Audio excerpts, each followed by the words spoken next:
शाहिरी मानाचा मुद्रा करून सादर करीत आहोत शाहिरी पोहारा मारून डफावरती ठाव हो पुढे आपोआप ऐका विरानो मर्दाच्या पोवाड्या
ओम नमो जय श्री जगदंबे नमन तुझा आंबे करुणी प्रारंभी डफावर थाप तुंतुण्याचे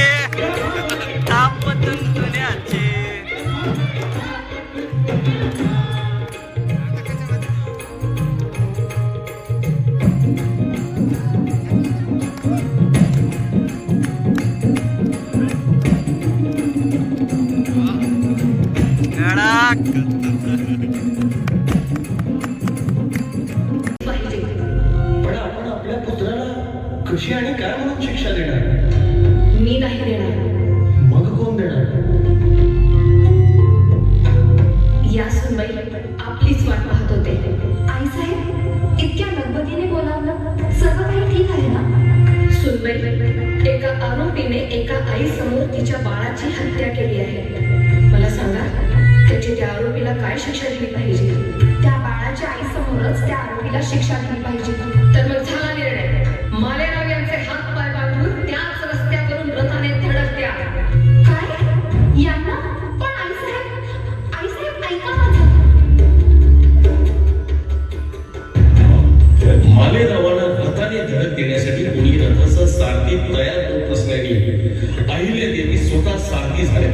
पण त्या गाईला सुद्धा वाटत होतं आपल्या आई समोर मुलाचा मृत्यू होऊ नये, म्हणून ती गाय सारखी सारखी रथाच्या आडवी येत होती.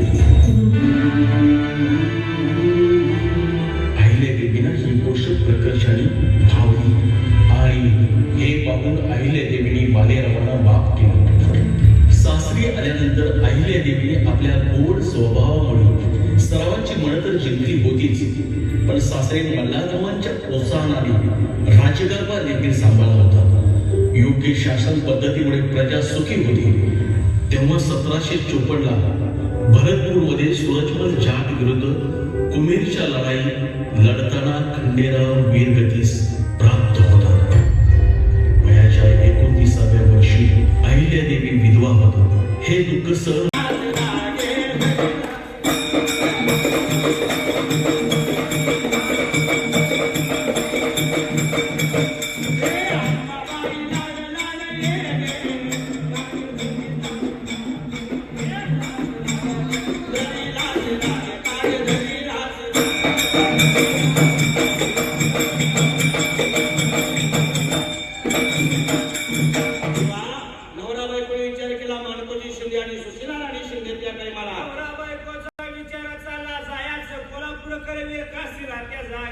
निघून गेली मंगळवार दिवसाला अंबाबाईची खणा नारायण वट्टी भरली त्या टायमाला. वट्टी भरली आपल्या मनाचं गाण देवीच्या समोर लागल्या तर सांगायला त्या जाग्याला. सुशीलाबाई म्हणते अंबाबाईला, माझं बाई पण पाहिजे सिद्ध तू करायला, माझं आई पण पाहिजे तू सिद्ध करायला. माझ्या पोटाला एक तरी बाळ जन्माला आलं पाहिजे या जाग्याला. एवढ्या गाणानं घातलं जुने हात जोडले अंबाबाई देवीला त्या जाग्याला. पूर्वीची लोक मुलगाच पाहिजे असं म्हणत होती. आताचा पोरगा असला तर ठेवत्यात, नाही कर्नाटकात जाते डबल पैसे देऊन काम करूनच मागे. असं करू नका. हा, शासनाने बंदी घातली की स्त्री करून हत्या. मुलगा आणि मुलगी असा भेदभाव करू नका. तेव्हा गर्भशयाची मुलगी काय म्हणते माहितीये का आपल्या आईला, कळी होण्याआधी खोडू नकोस देताला, कळी होण्याआधी खोडू नकोस देताला, मारून पायी मला यायचे तुझ्या पोटाला, मारून पायी मला यायचे तुझ्या पोटाला.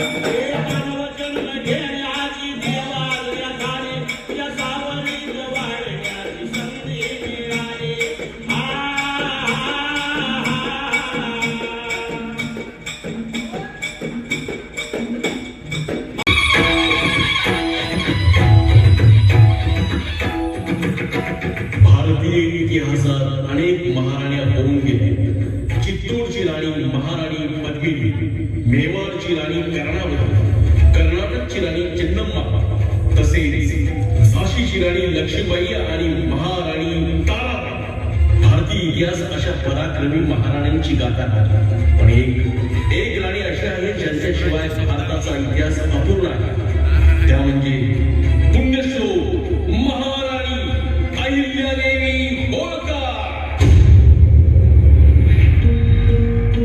तर आज आपण या महान स्त्रीच्या पराक्रमाची गाथा अनुभवूया. अहिल्याबाई पासून ते राजमाता पुण्यश्लोक अहिल्यादेवी होळकर यांच्या या प्रवासात सर्वात मोठा वाटा हा सुभेदार मल्हारराव होळकर यांचा होता.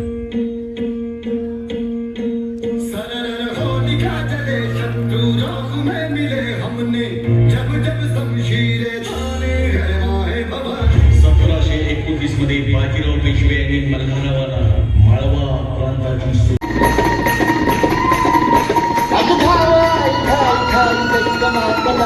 आणि संपुदेत काळ दुष्ट बंधनातला हातात शिव तू हातात आईचे पडतेच संबळाला दे आणि अंबाबाई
जय मल्हार. आम्ही अहिल्यादेवी खंडेराव होळकर, माणकोजी शिंदेची मराठ्यांचा यवन घेणार, काशी प्रयाग मुक्त होणार, काशी प्रयाग मुक्त होणार, जिहाजी काशी प्रयाग मुक्त होणार, जिहाजी जिहाजी जिहाजी. काय वरदानी छाती अहिल्याराणी होळकर 1725 सालात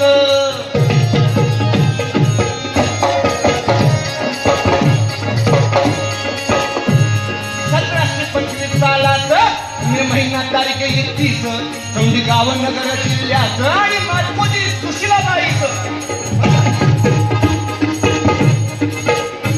मालकोजी सुशीलाबाईचं झालं कन्यारत्न समयाचं नाव ठेवले अहिल्यातीचं. लक्ष्मी ही कदा हरी होळकर घराण्याचं निरहारी, होळकर घराण्याचं निरहारी, होळकर घराण्याचं निरहारी.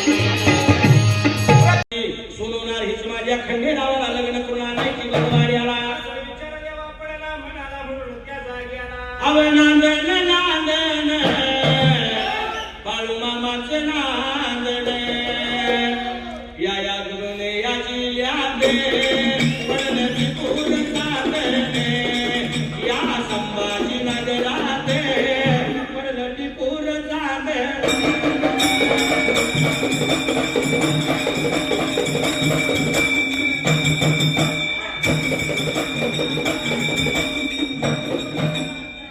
देवी माझी अहिल्या तुमचं दर्शन घडावे पुण्यश्लोक राजमाता तुमचं दर्शन घडावे हार बनवून तुमच्या चरणी पडावे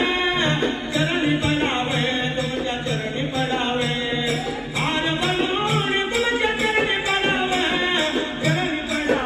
माता चरणी पडावे